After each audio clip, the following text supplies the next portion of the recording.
BIP of Bizarre Interest Productions here, and not only am I feeling better after a whole week of recovery, we're here to talk about episode 7 of Red Ranger Becomes an Adventurer in Another World, or Sentai Red ga Isekai de Bokensha ni Naru, episode 7. So quick rundown because we have a lot to get to in a short amount of time. Episode 7 covers the remainder of Chapter 8 and all of Chapter 9. It's time for the Sun Forest arc, or Desert arc, heading to the Sanctuary of the Ancient Elves, who've had issues with humans, and Yidra notes one who can use a mysterious power, and being ancient means they can find out about the hero from 1,000 years ago. The anime adds this part after the opening, even though it came first in the manga. Heading into the forest, fit for a cactus lover. I guess I don't know about cactuses in this world. Since the Demon Queen's actions reduced it from forest land to desert land, the anime adds Red running in and definitely not future party member with her Sphinx transformation device. After the opening, the anime goes into a flashback for Kazuna 5 turn 15, with the rest of the team seemingly normal while Yellow's playing around with cacti thanks to being good and watering evil spirits, which wasn't in the manga, and Togo runs his mouth long enough for her to start pinching him. Both the girls show off their desert outfits now that it's cooler. Yidra's injury actually makes more sense here, since in the manga we see the mark, but the angle makes it look like she got hit on the arm. That's when Red takes her hand and we see her shock first before Tet and Logi's before he adds in an adhesive bandage to cover it. And yes, just like in the manga, the bond plate is based off of those. It's actually really impressive. Her reaction is a perfect copy from the manga, and Yidra is just naturally overwhelmed. Tet says, "I believe the heat she feels is coming from her heart." In the manga, her face is to the reader, but in the anime, we actually see her enjoyment from this. Logi also adds in how dense he is, which wasn't in the manga, and Tet also adds that it's part of his appeal, which also wasn't in the manga. But it's a good addition, I appreciate. Then Yidra gets kidnapped by a dark-skinned Afro elf. Hey, it's the guy next to the Sphinx-looking masked hero in the opening. Red transforms in pursuit with a turbo engine. The royal duo are attacked by elf archers. And Tet requests for Logi to be more peaceful as he claims he's there to take the mysterious power. Which technically isn't true, but again, Logi's really bad at tact. Still, Logi uses Glutzif to blow them all away that are aiming for Tet, and demands they tell her about this Amen person they managed to find. When who should show up but the main woman herself, Reina. With a patch-up, she activates her Vessel of God, a pyramid that transformed her into the Egyptian-inspired heroine, Amen, or Amun. And that's where Chapter 8's footage ends. I don't know how I feel about a dark-skinned elf with an afro slapping a 16-year-old girl's butt like the beat of drums. Yeah, it's in the manga too, but like in the manga, Yidra and Togo agree to use each other's research from last night to activate an emergency Kazuna wart, and Red is able to ensnare him with 2 bandage restraints and save her bridal style. In the anime, we actually get to see a flashback to Togo and Yidra planning this out, and both asks the guy about Amen. Back to the other heroes, Amen's transformation dance is complete, which is nice seeing animated since we only really saw her hand to the sky pose in the manga. Naturally, she doesn't take kind to her people's powers being compared to the monoseeds, and you get her exposition. A sacred power, the first Amun left behind to protect the forest, and the first time actually came from another world that worked with her against the Demon Queen.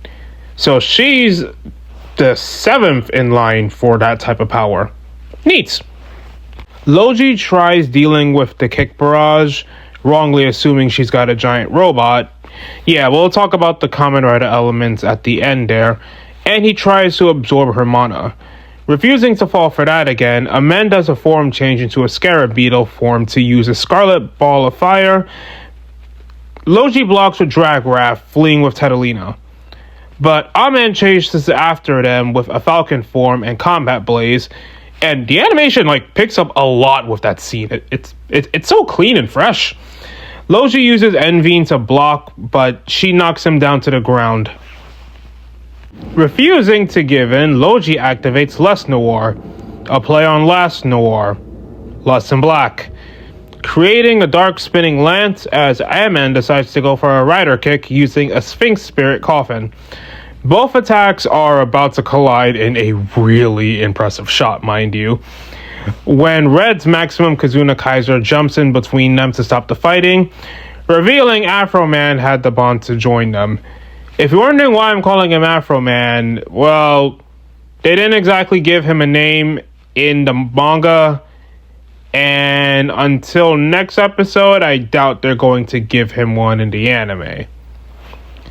As well as the other elves that aren't Amen or anyone related to her, but we'll talk about that in a future video. Apparently, they talked off screen, and the mana seed is in the humans attacking them. Tet calls out Logi for overdoing it, as usual, and Reina deactivates the Amen buckle. Good to remember that was the actual name of it.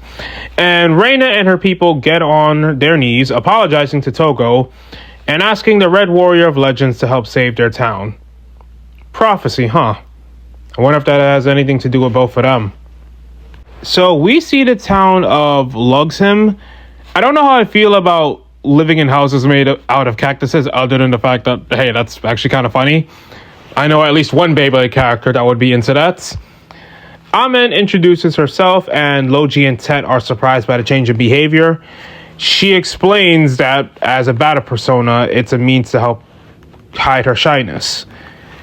And personally, I don't think I would blame the person who thought that other people she does not know randomly attacking her village out of the blue and demanding for her power's existence would make for a very good first impression. So, yeah, Tet and Logi, mostly Logi, that's kind of on you guys for that one. But about that prophecy, yeah.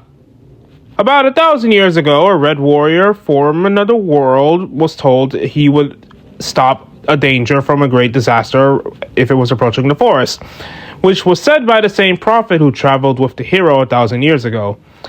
And Red has a good idea on who that is, while Reina thinks the mana seed is owned by Azir, the lord of Kujika City, who got big from mining ores, and Azir took over from his father, who was killed because of a rebellion. The cities used to have a good relationship, but apparently Azir was the one who messed it up, using his sand magic and threatened to, well, turn everyone's lives in the forest to sand if she doesn't give over Amen's powers. Naturally, Togo and Tetalina are going to help, but Logi's still begrudgingly riding over Reina getting the upper hand on him. Dude, take it easy. There is no shame in losing to a girl. It was a fair fight, and Toku powers are kind of busted in the first place. Then again, so is his sword. Anyway, Amen gives Red the details. She knows the prophet was the hero's friend, and her great elder would know is kind of asleep right now, and it's TBA on whether she'll wake up, since only Red can think of one person who would know the prophet's identity. And the episode ends with a Trigo ready for an elf hunt. The short stack, the brutes, and Azir himself. I'm pretty sure those two have names, but I forgot them at the time of this recording, so I'll make sure I tell you guys when next week's episode drops. So this episode managed to get through the entire setup chapters for this arc, and it was pretty straightforward. Sure, there really wasn't that much that was added. Like, the changes are good because they were the ones to understand the character's perspective a lot better. The only thing that felt flat or off was the cutaway to the Kazuna 5. Again, it's fun seeing these guys in general, especially with them getting focus, but this one didn't really add to anything other than getting to know a bit more about Yellow. But then again, it was harmless, so should I really be complaining? No, not really. But let's get into Reina and Amen. For those of you unfamiliar, if Red is based off Power Rangers in the Super Sentai franchise, mostly the Super Sentai franchise, Reina and Amen are a homage to the Kamen Rider franchise, Super Sentai's brother on the Toei superhero time slot. Sentai and Ranger are about a team working, especially as one army, while Kamen Riders are typically a team of one, but the forms to be their own one-man army. Every season is different, but most usually come with their main rider or secondary as a 6 Ranger counterpart, with there usually being about 4 at smallest or about 10 to 20, with a supporting cast of human allies and villains depending on what the series is going for. And they got everything down right. The differences are multiple forms, topped off with a rider kick strong enough to rival Logi. They did a good job making Reina feel powerful, because if she's this tough, that means Azair, and by extension the other demons, are someone the three heroes are gonna have to come together to fight. Four if you count Yidra. All in all, a good episode and debut for Amen, and I'm looking forward to seeing the upcoming fights well animated.